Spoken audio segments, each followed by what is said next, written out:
दीमक की रानी जब ठीक तरह से अंडे देती है तब उसका विशेष ख्याल रखा जाता है, लेकिन जैसे ही वो अंडे देने का काम बंद कर देती है तब वर्कर दीमक रानी का खाना देना बंद कर देते हैं और रानी दीमक को भूखा ही मार दिया जाता है। पर रानी के साथ ऐसा क्यों किया जाता है? रानी का क्या कसूर होता है?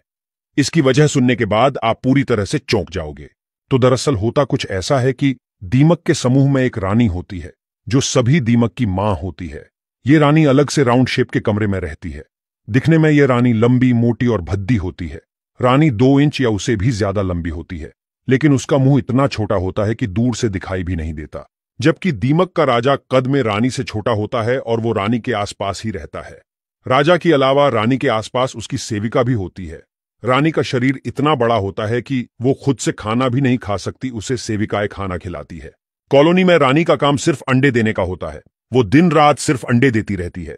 वैज्ञानिकों के संशोधन के हिसाब से रानी दीमक 1 मिनट में 60 अंडे देती है, जिसका मतलब है कि 24 घंटे में 86,000 अंडे देती है। जब रानी अंडे देती है तब वर्कर दीमक इन अंडों को ठीक से साफ करके दूसरे कमरे में रख देती है। इन अंडों में से बच्चे निकलने में 24 दिन और कभी कभी 90 दिन जितना समय लग जाता है। इसके पीछे वातावरण जिम्मेदार है। अगर ज्यादा गर्मी हो तो बच्चे को बाहर आने में ज्यादा समय लग जाता है। इन बच्चों को निम्फ्स कहा जाता है। ये बच्चे दिखने में एडल्ट दीमक जैसे ही होते हैं, लेकिन कद में छोटे होते हैं। शुरू में सभी निम्फ्स एक जैसे ही होते हैं। बाद में खुराक के हिसाब से वो वर्कर दीमक, सैनिक दीमक, राजा या रानी दीमक बनते हैं।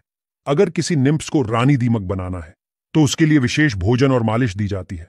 रानी दीमक 4 से 5 साल तक अंडे देती है। अगर रानी दीमक बीमार हो जाए या उसकी अंडे देने की क्षमता कम हो जाए तो उसके भोजन का विशेष ख्याल रखा जाता है। किंतु जैसी ही रानी दीमक अंडे देने का काम बंद कर देती है तो वर्कर दीमक रानी को खाना देना बंद कर देते हैं और रानी दीमक को भूखा मार दिया जाता है। मरी हुई रानी के शरीर को दूसरी दीमक चाटने लगती है और उनके मुंह के अंदर इतना स्ट्रांग पदार्थ होता है, इससे रानी का शरीर खत्म हो जाता है। फिर होती है एक नई रानी की पसंदगी की प्रक्रिया। फिर कॉलोनी में से किसी दीमक को चुनकर उसे विशेष खुराक और मालिश देकर नई रानी बनाया जाता है। मतलब कि रानी दीमक जब तक अंडे देती है तब तक ही उसकी सेवा की जाती है। अंडे देना बंद होता है तो रानी उसके किसी काम की नहीं होती और उसको मृत्यु दी जाती है। आपको और एक इंटरेस्टिंग बात बता दे कि दीमक लकड़ी खाती तो है, लेकिन उसे पचा नहीं सकती। लकड़ी को पचाने के लिए वो अपने शरीर में यूनिक तरह के सेल्यूलोज ऑर्गेनिज्म उत्पन्न करती है।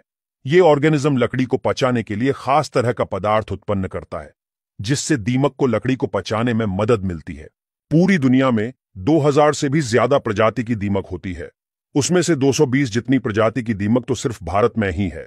दीमक मिट्टी के ढेर जैसी दिखने वाली कॉलोनी में रहती है।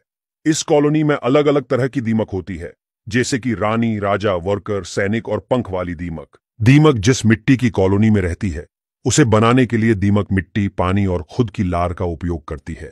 दीमक की लार के अंदर जो पदार्थ होता है वो धूप में सूख के कड़क हो जाता है, जिसकी वजह से कॉलोनी मजबूत बनती है। दीमक के बारे में ये अनसुनी बातें कैसी लगी, ये कमेंट में जरूर हमें बताएं। धन्यवाद।